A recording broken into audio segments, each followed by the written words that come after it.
From the station working for you, this is WRTV News at 5:30, streaming now. Now at 5:30 on WRTV, the long lines have not stopped growing as Hoosiers turn out to vote early. We check in on the process tonight. And it's a fake that looks so real, it's fooled even the sharpest eye. We'll show you how you can tell between the legitimate situation and the scam. Topping our lineup, more small businesses may be able to stay open longer. The new guidance about how the loans they received will be forgiven. And COVID is changing how kids and parents meet Santa this year, how malls are trying to pandemic-proof those visits. And the pandemic has caused mental health issues in people that never experienced them before. The uncertainty of how the virus will play out over winter, and another common mood disorder bringing a bigger challenge. Thank you for being with us this evening. I'm Amanda Starrentino. For Democracy 2020, early voting has been happening across Indiana for a week now, and we've been seeing a lot of long lines all over the state, a pattern in other areas of the country as well. And we've seen many Hoosiers reporting long waits to vote. Some of them also reporting that poll workers were not wearing face masks. Overall, though, clerks are reporting it has been a successful first week. Hancock County Clerk Lisa Lofgreen says they've had steady numbers of both in-person and mail-in voting. We've had steady lines all of last week. We voted. Our number at the end of Friday was 1776, which I love that number for, for voting. That's our independence. So that was in person. We've processed approximately 6,800 mail applications, and we've received about right around 4,000, just less than 4,000 back so far. Wherever you're voting in central Indiana, make sure you have a mask and your photo ID. And be prepared to wait in line. For most counties, more and more polling places will continue to open up the closer we get to Election Day, which is November 3rd. And Amanda, it hasn't been too bad for waiting in those lines weather-wise here because it's been very mild again today. Even got some 80s out there around Sullivan, Terre Haute. It's 78 degrees in Indianapolis, some more than 10 degrees above average for this time of year. But yes, it is getting a little more breezy out there. Wind gusts of 40 miles per hour in Terre Haute. It's now top 30 miles per hour in Indy, Lafayette, and the Bloomington area. And as we look at that wind gust forecast here, it will actually get a little bit stronger between about 30 and 40 mile per hour gusts here for much of tonight. So if you already have those Halloween decorations sitting outside, or certainly the trash can, might want to bring that back in and make sure those decorations are tied down pretty good. So we've got a warm front. Certainly we're feeling that. The cold front back to the west will bring in the chance for some showers, but not this evening. Will just be windy with those mild temperatures. We're in the mid 60s right through 10 o'clock. The news feed starts with a new development. It has to do with the white woman who called police on a black bird watcher in Central Park in May. Now, in her first call, Amy Cooper said the man was threatening her. Manhattan's district attorney says Amy Cooper made a second 911 call that day, lying that the man tried to assault her. Well, you could see some sticker shock at the grocery store. Food prices going up 1.2% in September, which is the biggest food cost increase we've seen since May. People in Virginia have an additional 48 hours to register to vote. A judge making the decision after a severed cable caused the state's voter registration portal to go down. The site was down for several hours yesterday, which also happened to be the last day to register to vote. The new deadline is midnight on Thursday. President Trump and Democratic candidate Joe Biden will have town hall style events at the same time tomorrow night. The president is hosted by NBC News. An independent COVID-19 test found that he is no longer infectious. Biden's is hosted by ABC News. Now, a second debate was scheduled for tomorrow night, but it was canceled after the president said he wouldn't participate after it went virtual. Both town halls will start at 8 p.m. Eastern. Pfizer is the first company to say it is going to start enrolling kids as young as 12 in its COVID-19 vaccine trial in the United States. Now, it says that it received permission from the FDA this month to do that, and it is something the American Academy of Pediatrics has been pushing for. The reasoning there is that as opposed to saying, well, it's safe in adults, so therefore it must be safe in kids, is really not okay. That's not something that we would like to see because children may actually have a different immune response to the virus and to the vaccine. Dr. Yvonne Maldonado is among the pediatricians who wrote to the FDA in support of including kids in vaccine trials. She says the question now is which companies will want to do additional studies in children.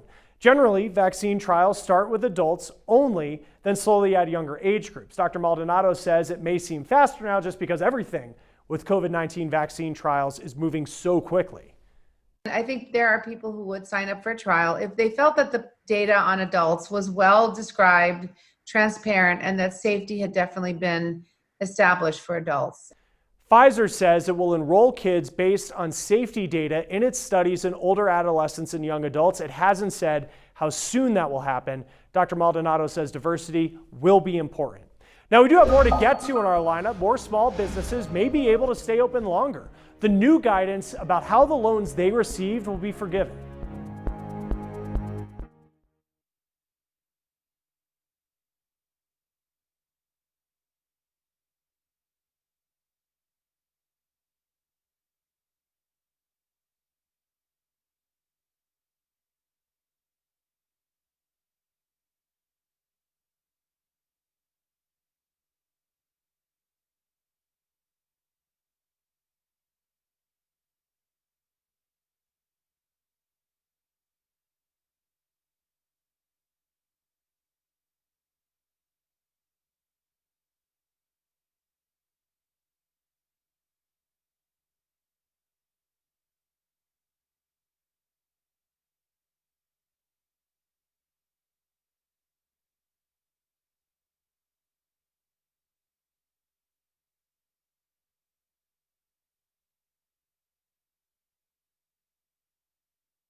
Millions of small business owners who received loans have been waiting for answers on how and when their loans would be forgiven.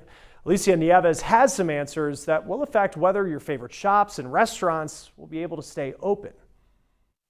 The Small Business Administration has just announced a plan to forgive 70% of the loans it gave to small businesses. The new guidance that has come out from Treasury and SBA aim to ease the process for applying for forgiveness for loans under $50,000. Molly Day is with the National Small Business Association and explains the new guidance forgives loans that were $50,000 or less, but also comes with a new rule.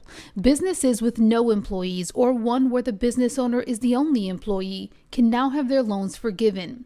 Initially, most of the forgivable portion of a PPP loan was that which was used towards paying employees. A lot of small businesses don't have employees or they have one employee and that's themselves. And so adjusting that really makes that much more workable for a lot of the sole proprietors that are small businesses and doing great work and deserve some assistance as well. The forgiveness process laid out by the Small Business Administration does not have the usual red tape that comes with most government forgiveness processes.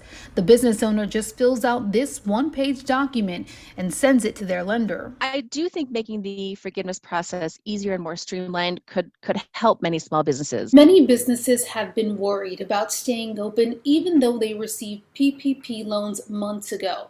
But several are now saying this new streamlined loan forgiveness process may make staying open much easier, giving them, businesses like your favorite coffee shop or local restaurant, even small retailer, a renewed hope for their future.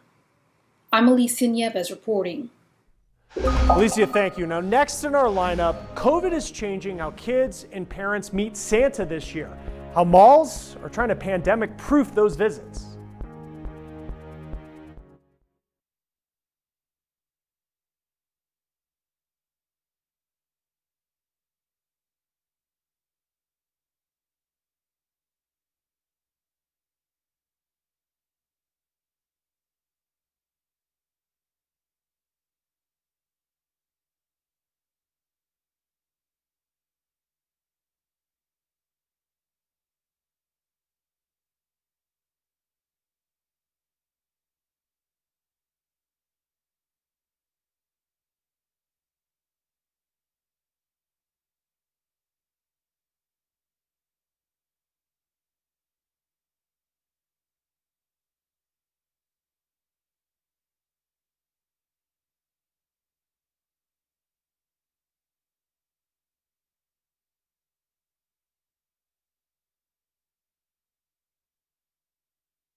Let's start the news feed. The coral population within Australia's Great Barrier Reef has been cut in half in the last 2 decades.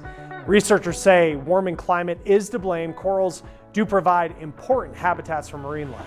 Panera Bread will now label which of their items are climate friendly. The company wants to raise awareness about greenhouse gas emissions. Panera was the first national chain to show calorie counts on its menu. Well, chicken processor Pilgrim's Pride Corporation will pay the U.S. government $110.5 million. It's part of a plea deal related to price fixing. The company is the second largest U.S. chicken processor. The company pleaded guilty in connection to a 7-year effort to inflate prices across much of the chicken industry. Well, for most of us, Election Day is not a holiday. It's up to you to make time to vote, whether by mail, early voting, or in person on Election Day. But not every state offers a variety of voting opportunities, so Maya Rodriguez explains what rights you have when it comes to getting time off work to vote. Unlike in many parts of the world, Election Day in America isn't a day you're going to get off work or school, and it's not for lack of trying in the past. There have been several efforts to make it a holiday, at least for the 5 previous Congresses, including this one. But the bills have gone nowhere, says Matthew Weil, who runs the Elections Project at the Bipartisan Policy Center. Coincidentally, America also has one of the lowest voter participation rates in the developed world, about 56% in 2016. Over the years, though, some states have made it a holiday, most recently this year in Illinois and Virginia. And in California, state law requires employers to give employees at least 2 hours to vote on Election Day, paid. But that's not the case in most places. Weil says it varies by state whether or not employers need to give you time to vote on Election Day. States that don't have robust voting by mail options or early voting options, Election Day being the only option isn't good. The good news, the trend has been towards expanding options over the past 10 years. Options like early voting, which more than 6 million voters have already done in the 2020 election. Don't just wait, plan your vote, get down here and get it done. The key in moving forward, experts say, is for all states to offer as many opportunities to vote as possible, changes that could spread even more because of the coronavirus pandemic. I think it's going to be something that we're just not going back to how we used to vote. I think that this will accelerate changes going forward. A future where time given to cast a ballot spans much longer than just one day. In Washington, I'm Maya Rodriguez.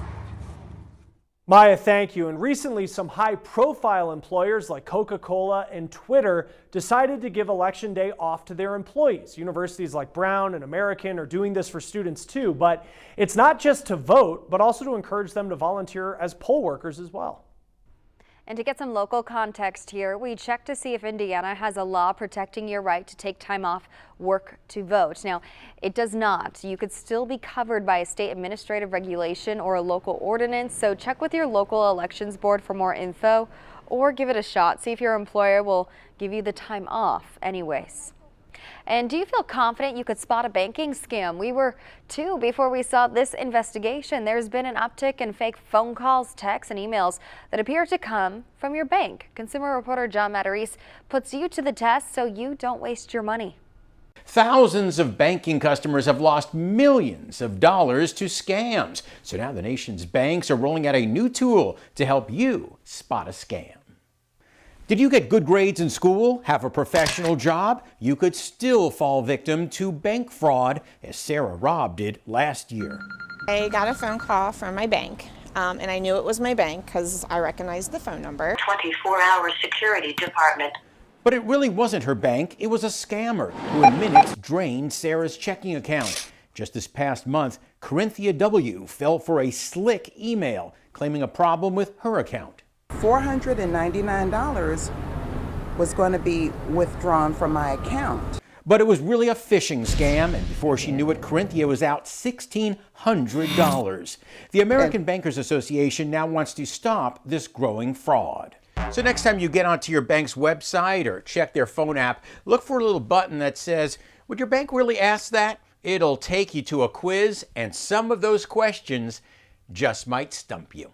The website, banksneveraskthat.com, tests if you can outsmart online scammers. For instance, would your bank text you, "Your card has been deactivated"? Reply immediately with your PIN? Nope, they never would. Would they call and ask you to verify your birthday and social security number for security reasons? Nope, they never would. Would they text you an access code to verify your identity so you could log in?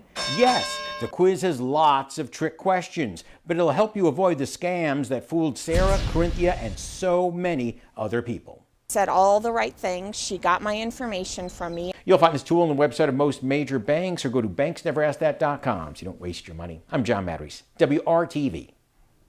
And we are enjoying a very nice, warm and breezy afternoon here across central Indiana. And as we go into the evening hours, we're going to see that sun setting and our weather changing a little bit. We got numbers that are running well into the 70s, even a couple of 80s out there. Look back to the west, though, and you can see where that front is hanging out. We go from the 80s in Kansas City to the 40s there in the Dakotas. It's only 60 degrees right now in Sioux Falls. And our temperatures by tomorrow morning, really nice not going to feel too bad out there. It will still be a breezy morning for us with temperatures in the middle to upper 50s, but they really don't go anywhere from there. In fact, they'll fall off a little bit more here as we go toward the middle of the day, only around 54, recovering into the middle and upper 50s by the afternoon. And all this is going to be associated with that cold front and the chance for some rain showers for us. And you can see some of those moving through here as we go throughout our Thursday morning. So you'll want to take along the umbrella here. But we're also going to have some of those breezy conditions, so that might make it a little bit of a challenge. Quick moving showers as we get into tomorrow evening. The evening drive should be dry for us, just going to be on the cool side. Rainfall, it's not going to be a soaker for us, only looking at about 1/10 of an inch of rainfall coming our way and bringing a real shot of some chilly air. By Friday morning, 35 degrees, looking at some frost again there as we go into early Saturday at 34. 7-day planning forecast as we put it all together for you there. There's the temperature trend, 61 for you on Saturday as we look at the upcoming weekend. Moderate a little bit to 64 on Sunday, but then it does appear we'll get a little more active with some showers and highs in the 60s next week. The pandemic appears to have reached the North Pole. For the holiday season this year, Santa may be stuck behind plexiglass. Malls across the country are planning pandemic-proof visits, and Usher Qureshi shows us how he might not be able to see each child in person.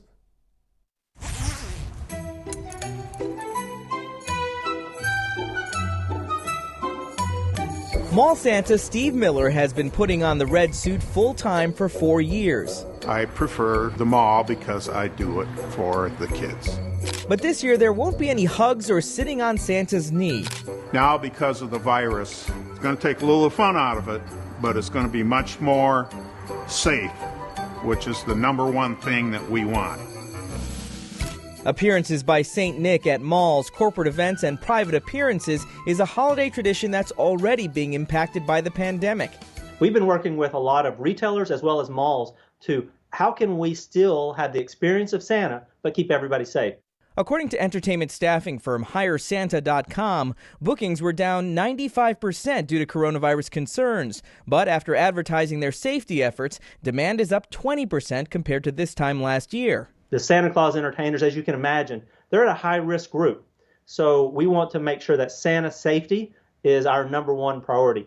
Hire Santa developed a plexiglass Santa shield that creates a physical barrier to allow for photos with Santa. We at HireSanta.com are also working on virtual Santa visits, where you can literally visit with Santa within the confines of your own home. Brookfield Properties, the second largest operator of U.S. malls, says it will host Santa in 134 of its 150-plus malls with touchless experiences. Santa's Village, a popular Illinois amusement park temporarily shut down by the pandemic, is taking Santa on the road. For over 60 years, boys and girls have come to the house here in the park to visit me, but now we're going to take my house to your house. Their mobile Santa home has a separate entrance and exit to maintain social distancing, and a working fireplace will keep visitors warm. Plenty of masks and sanitizer will be on hand as well. It's great because we can actually bring again that magic from the park to people's individual homes and local communities. That way people can actually have a personalized visit with Santa. Whether behind plexiglass or inside a traveling One North Pole, changes are afoot to ensure that Santa Claus is still coming to town. Reporting from Chicago, I'm Usher Qureshi. Usher, thank you. Let's start the news feed. Black Friday isn't just one day at Walmart. The company says it will spread out those savings throughout Fridays in November. It is important to note that Walmart will be closed on Thanksgiving for the first time since the late 80s. Zoom has become a staple of so many lives in this pandemic, and now the video conferencing app is launching a new feature. Events can be hosted that you pay to attend. Look for On Zoom starting 2021. Well, it has been a tough year for businesses, both small and large. How about this? Of the largest 345 public companies, a record number of 43 are posting losses.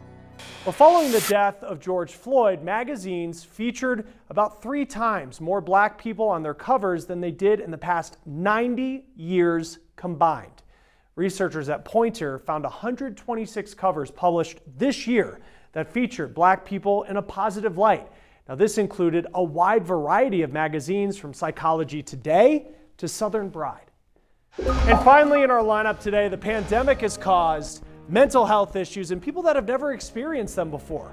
The uncertainty of how the virus will play out over winter and another common mood disorder bringing an even bigger challenge.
For someone that's contracted COVID, their health may be the first concern. Next comes possible shame and anxiety, not knowing if you've passed it along to someone else.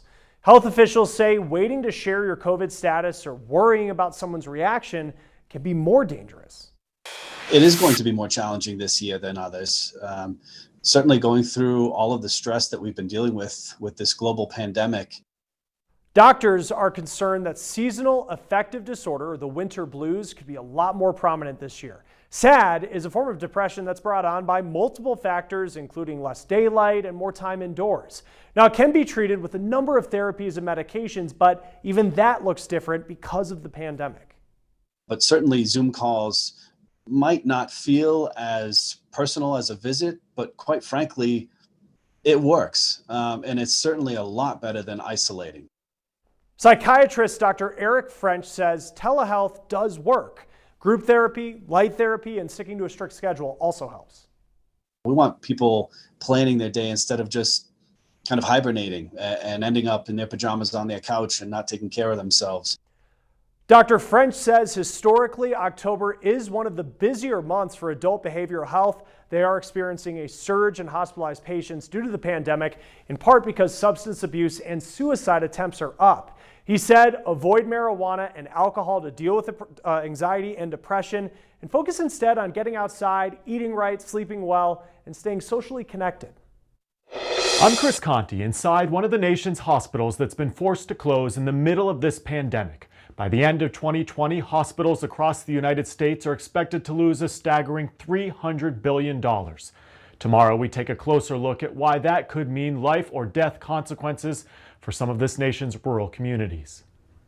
Get ready for a cool change. We've got highs around 60 degrees the next few days here. Chance for showers as we get into our Thursday, and more chances for some needed rain as we go into early next week. Thanks for joining us here at 5:30. The news at 6 starts now.